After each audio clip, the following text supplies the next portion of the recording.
Olá, bem-vindo à GV News. Aqui com a gente no estúdio está o Dr. Eduardo Castro. De acordo com o Ministério da Saúde, cerca de 300 mil pessoas morrem por ano no Brasil por doenças do coração e um dos principais causadores é exatamente o colesterol alto. Doutor Eduardo, obrigado por sua presença aqui na GV News. A primeira pergunta que eu faço para o senhor, que raio é esse tal de colesterol que causa tanto problema? Obrigado. O colesterol, na verdade, é uma partícula, um componente, né, do nosso sangue, e que ele não é solúvel diretamente, por isso ele usa de certas proteínas para ser transportado. Tem várias funções importantes, mas ele pode realmente inflamar, adentrar a parede dos vasos e degenerar ou alterar a parede e esses vasos sanguíneos se tornarem doentes a ponto de gerar a doença, risco de infarto, AVC, de maneira geral. Uhum. Mas como é que ele age? Ele gruda na parede lá da veia ou da artéria e vai fechando igual um esgoto assim que a gente vê? A gente vê sempre um comentário, né? Tem o colesterol bom, o colesterol ruim, o quanto que o colesterol é alto. Se nós fôssemos ver populações quilombolas ou índios que vivem ainda em regiões muito distintas, o colesterol total dosado nessas comunidades seria de 100, 120. E nós consideramos como normal 230. Entretanto, por isso que nem sempre o número vai ser um indicativo perfeito do risco que a pessoa corre. O colesterol bom, na verdade, seria uma espécie de carregador, né? Que consegue tirar o excesso que ficou caindo, né? Como se fosse um caminhão lixeiro que saiu despejando pedaços de lixo pela rua, ele vai tirar esse excesso de lixo e jogar fora, vai para o seu intestino adentro. E o colesterol ruim é aquele que leva do seu intestino e vai distribuindo isso, soltando isso pela parede dos vasos. Então, isso seria uma forma mais fácil de tentar entender. O colesterol ruim, ele distribui e joga o colesterol na parede dos vasos, o colesterol bom, ele tira e joga para o intestino de volta. Uhum. Quais os problemas que isso causa efetivamente? Quer dizer, o senhor falou AVC, né, etc. Quais os problemas que o acúmulo de colesterol causa para as pessoas? Então, acho que é importante as pessoas entenderem, quando a gente está falando de colesterol ou de doença cardiovascular, é que a Organização Mundial de Saúde fez 3 grandes reuniões internacionais, a terceira foi em 2012, alertando todos os países membros da Organização Mundial de Saúde que hoje 15 a 20% do que você produz de riqueza no país é gasto com doenças crônico-degenerativas.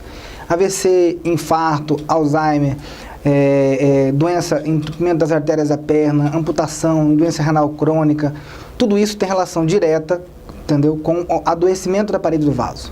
Então, prevenir o adoecimento da parede do vaso é uma prioridade para que os países não gastem o dinheiro que era para ser gasto em saúde, de maneira geral, da população, só tratando doenças. E nesse ponto crítico, tem 3 fatores que são a mãe da doença ou adoecimento do vaso. O colesterol alto, a hipertensão arterial e o cigarro, o tabagismo. Então, essa é a prioridade para qualquer sistema de saúde que queira prevenir doenças crônicas, impedir ou tratar esses 3 problemas.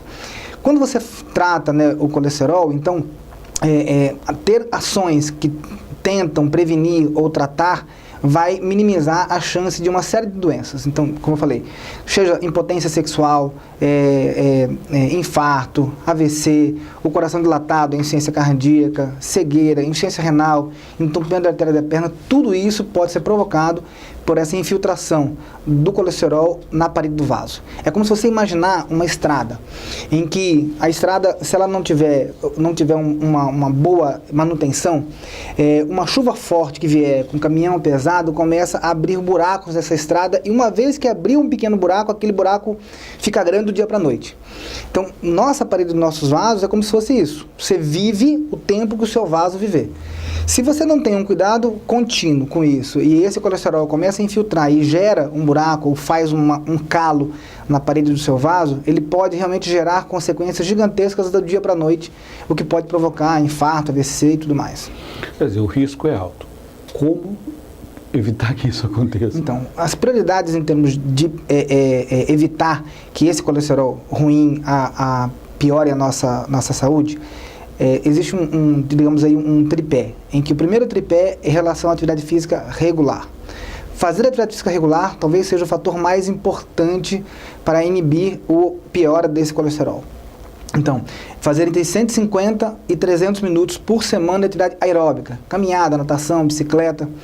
Há um mito que fala, se você não fizer contínuo, não vai valer a pena. Se você fizer 10 minutos de manhã, 10 à tarde, 10 à noite, foi levar o cachorro para passear, foi levar o neto na escola, foi levar o filho na escola, qualquer dessas atividades, com 10 minutos, já conta, digamos assim, na sua caixinha da saúde. Você está irrigando a sua árvore da saúde. Então, isso tem um padrão. O segundo padrão seria a alimentação. A alimentação tem que ser uma alimentação saudável, né? Então, um nutricionista pode falar melhor disso do que nós, médicos, mas, de maneira geral, restringir o consumo de gordura hidrogenada. Então, a carne é gorda, mas aí o cara come uma bola de sorvete que é gordura hidrogenada pura. Biscoito recheado, empadão, assado. Aquilo que tem gordura hidrogenada, que tem gorduras saturadas, realmente traz um grande malefício.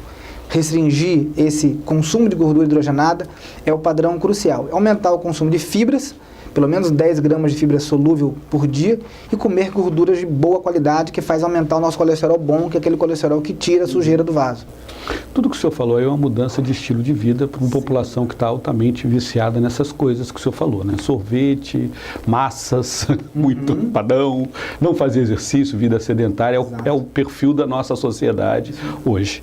Só mudança no estilo de vida, que já é uma coisa muito difícil do ponto de vista de qualquer análise que o senhor faça, é suficiente ou precisa também ter remédio para ajudar? Porque a população prefere o remédio à mudança de estilo de vida, né? A população, na verdade, é assim, se você falar que o cara tem que tomar uma vitamina, ele toma sem problema nenhum, né? Porque na vitamina ele associa aquilo à saúde. Eu estou ingerindo saúde.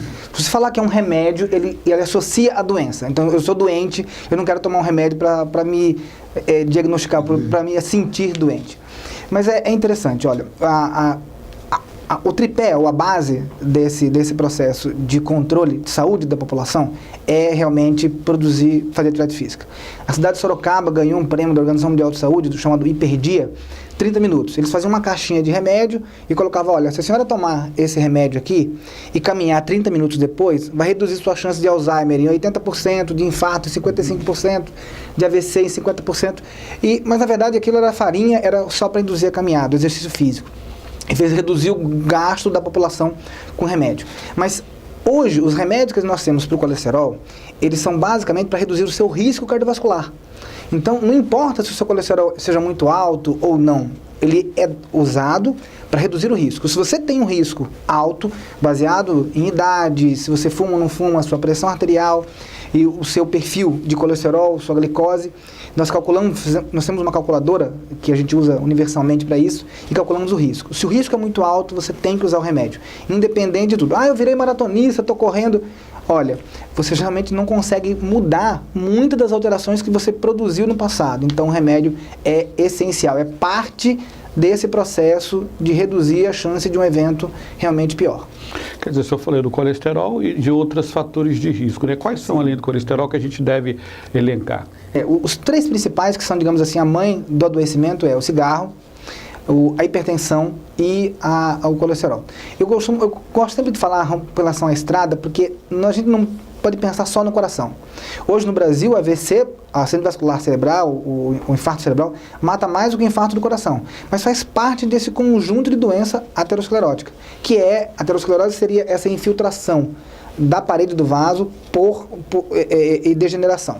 Então imagina, a hipertensão arterial pega a hemácia, as nossas células, e começa a passar com uma velocidade como se fosse uma lixa muito maior. Isso vai gerar lesões na parede do vaso, certo? O cigarro, de maneira geral, a parede do nosso vaso, ele tem pequenas raízes que tentam nutrir essas células que compõem esse vaso. O que o cigarro faz, ele gera uma vasoconstrição, ele fecha essas paredes, gerando pequenas mortes dessa célula. Ao passar dos anos, a parede desse vaso vai estar dura, sem complacência. Então é como pegar uma mangueira e colocar em cima de um telhado e deixar lá durante 5 anos. Aí você pega essa mangueira e tenta colocar em qualquer torneira. Não importa se a pressão dessa torneira é alta ou não. Ela vai estar dura, ela não é complacente, ela está toda quebradiça e vai romper. Então, proteger o vaso como um todo significa ou tratar ou não fumar, parar de fumar, né?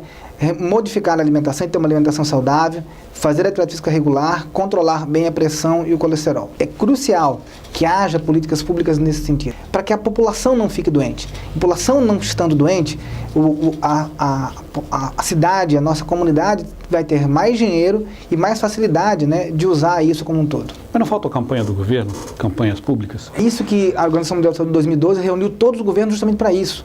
É isso que acho que é um ponto crítico.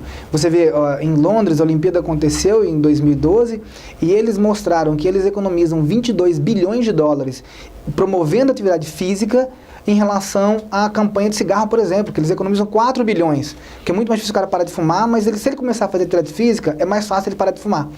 Então, se você pegar um país como a Inglaterra, né, que é muito menor que o Brasil, e você vai ver que na Inglaterra tem quase 1.200 provas de maratona por ano, e o Brasil não tem 100, então falta realmente chamar as secretarias de esporte e de saúde, colocar e implementar esse programa de atividade física dentro das comunidades, incentivar de forma ampla para que as pessoas façam. O cara que faz atividade física regular, ele come menos gordura, ele come menos sal, ele quer ter uma alimentação mais saudável, entendeu? Ele não quer fumar, ele não quer ficar perto de quem fuma. Então, esse processo gera um engraçado, inclusive nesse negócio da Inglaterra, as pessoas que aderiram à mudança de estilo de vida reduziram o acidente de trânsito em quase 50%.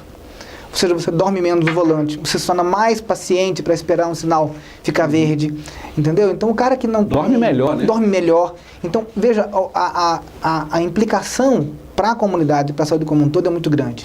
Então, esse tripé, né, cuidar do colesterol, é crucial. Como cuidar do colesterol? Então, entra aí numa política de saúde pública. Não adianta tirar só o sal da mesa, né, e o cara está tomando sorvete. Então, tudo isso não é que não seja importante, é importante sim, como política pública, mas é importante ver digamos assim, esse processo de forma mais ampla. Está aí uma fórmula para economizar, para os governos economizarem. Já está aprovada por A mais B, todo mundo já sabe o resultado. É preciso que haja um engajamento. A população quer, né? Não imagino que as pessoas não querem ficar doentes, né? Com certeza. Eu costumo dizer que muitas vezes a pessoa vai ao médico querendo a solução do problema. A solução está na sua casa, está na sua mão, está no seu dia a dia, né? É você que decide se você vai descer no ponto de ônibus em frente ao seu trabalho ou um ponto antes.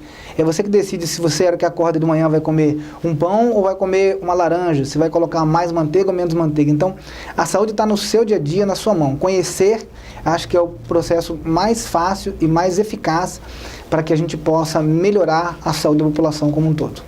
Doutor, muito obrigado por sua presença aqui na GV News. Muito obrigado. Obrigado a todos.